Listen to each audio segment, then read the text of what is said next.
This episode of the Naperville Moms Network is brought to you in part by presenting sponsor Edgewood Clinical Services, providing comprehensive counseling and mental health services.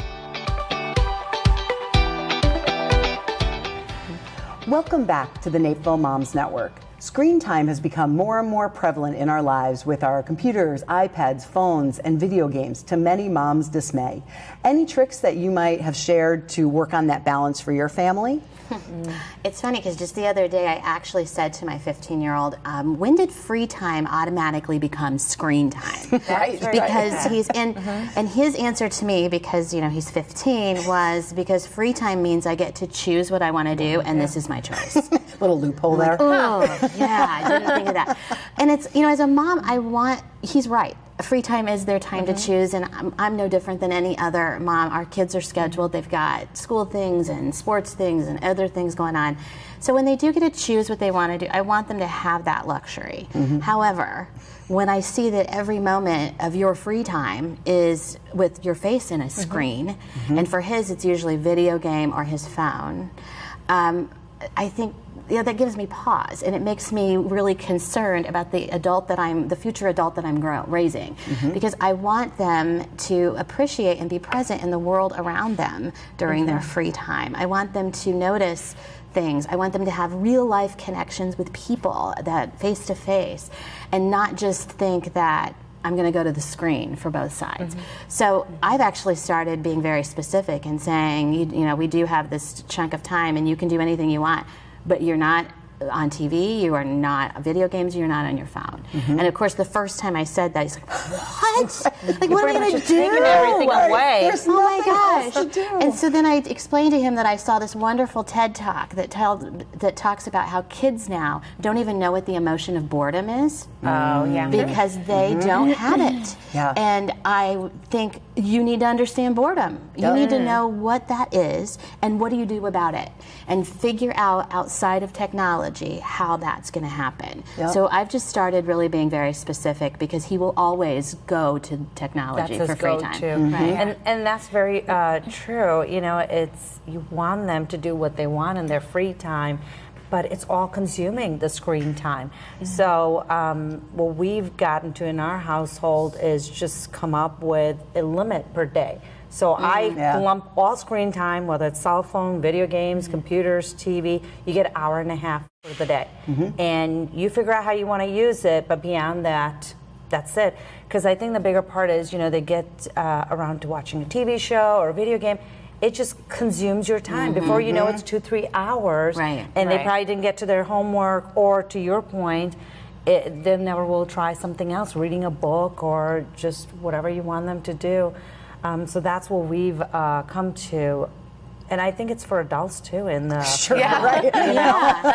Put a your little work, timer. For sure. with your work or social media, or you're like, let me just check one email, and next thing you know, you're on it for an hour. So I think it's just.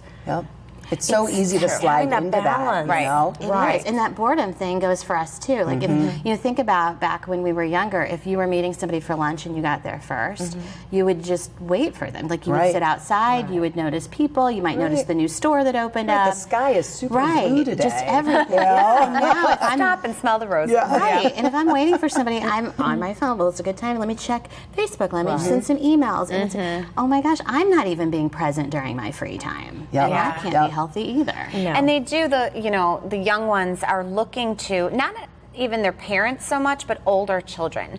When we moved in our home about 6 years ago, I live in this cul-de-sac, and the kids were all a little bit older than mine. And I mean, it was as if we, transported back in time. They would build things, and they would attach wagons to bikes and scooters. And I mean, my kids were out playing, Well, as those older children got older, then they're busy with activities, then it turns into, if we see them, they're on their phones looking at games. So then mine are going to automatically, well, okay, this is the next step then. But mine aren't there yet. To be able just to kind of free roam. Yeah. And the other tricky thing is, I do think that they're scheduled a lot. And I see when my daughter comes home from school, she does just want to do the iPad, for an hour if she has that time. But then my son is looking forward to playing with her. Right. So it's both. I've learned to let go a little bit. I mean, in my mind, yes, you only get this amount of time, but I find that at least at their age, they naturally want to play. Right. So the more That's I true. put the restriction of I'm setting the timer, then it's a fight. When I just kind of see how it goes, they sort of naturally stop after a little bit, and then especially Brandon, he's so little, he wants the toys, Yeah. more so. In the car, that's when it's tricky. Like car time, again, they're not used to being bored, just looking outside the window. Right. And I think that's the point, like, as you mentioned, as my kids have gotten older, it's become more of a struggle because they're not playing with toys. They're not Right, just right. playing on the play set in the backyard or in the front.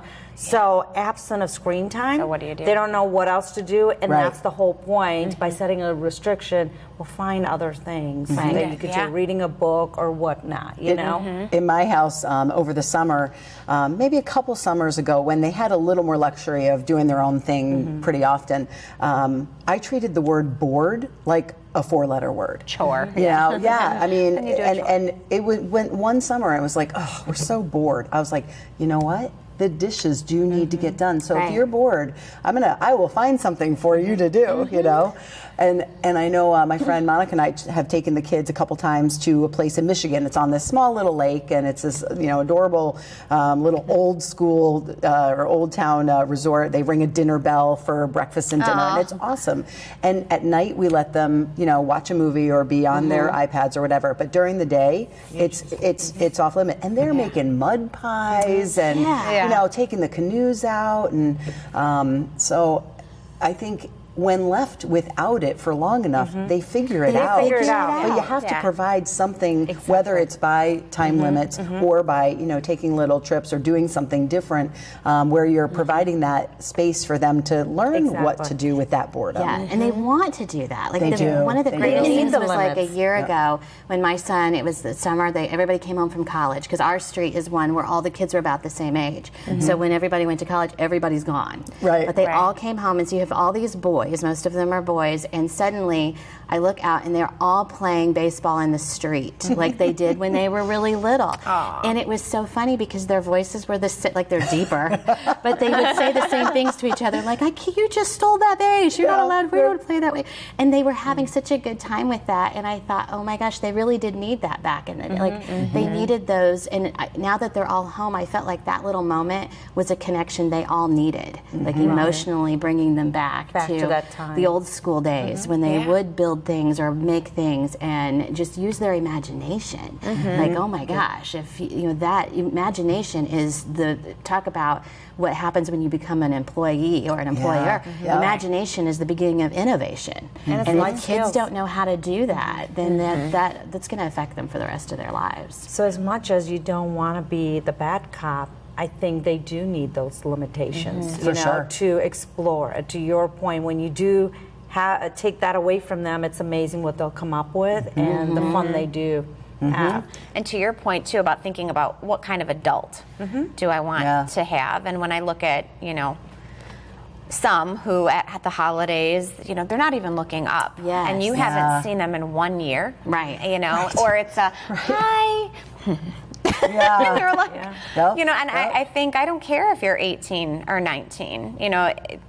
Again, it's easy to say because I'm not at that point yet, but I would like to think that if you start instilling those habits now, when someone enters the room, you put it away, you do that, then hopefully by the time that they reach that age, it's habit, a good habit. A not good bad habit, and it is a lifestyle they're used to as opposed to being a drastic change for them. Right. But it is hard. I mean, it is It hard is. because it's so natural for us to just want to fill that space because it's so easy. Right. I know for myself as a mom, I certainly have had moments of times or weeks or months where I've just kind of let them do whatever they wanted to do because I was tired. Or at the end of the day, I'm like, I just want to watch TV. So I know sometimes I get a little lazy with, making sure that we're connecting, and once I'm doing it for too long, I try to reel myself back in and get to a healthier place. Or sometimes it's like, oh, hey, I'm just going to bring you your dinner here at the dining room table because you're doing as opposed to stopping and saying, let's all sit down at the kitchen table and make sure that we're having that together time. You know? And I think that happens because it's you've got your day too, and you've got your things, and sometimes it's okay to be a little bit laxed on it. It's not like you have to be so strict on it. And sometimes they're watching really great things on. I'm not saying technology is horrible. I will say that my son watched an entire YouTube video where it was nothing but like people slicing things really slow, or like it was not educational at all. So I'm not saying they're all that way, but there are some. I don't want to say technology is all bad. No. I think it's just in moderation. You know. Well, and I mean, I watched a lot of TV when I was little, and it was Sesame Street. My mom said I watched. If it was on 4 times, I watched Sesame Street 4 times. Yeah. And she goes, "You learned so much." Right. Because she was at work. My grandma wasn't paying attention, so I would just.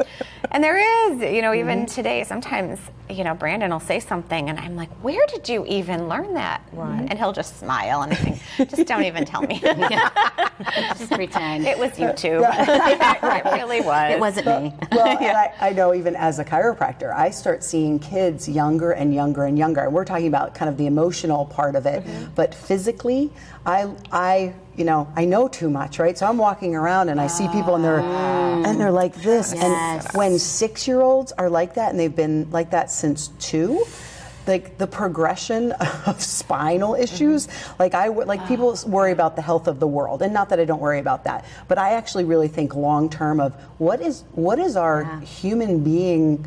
We're going to go back to the caveman days. Going to be right. We're going to revert. We're creating such a tough thing for us. So. Yeah.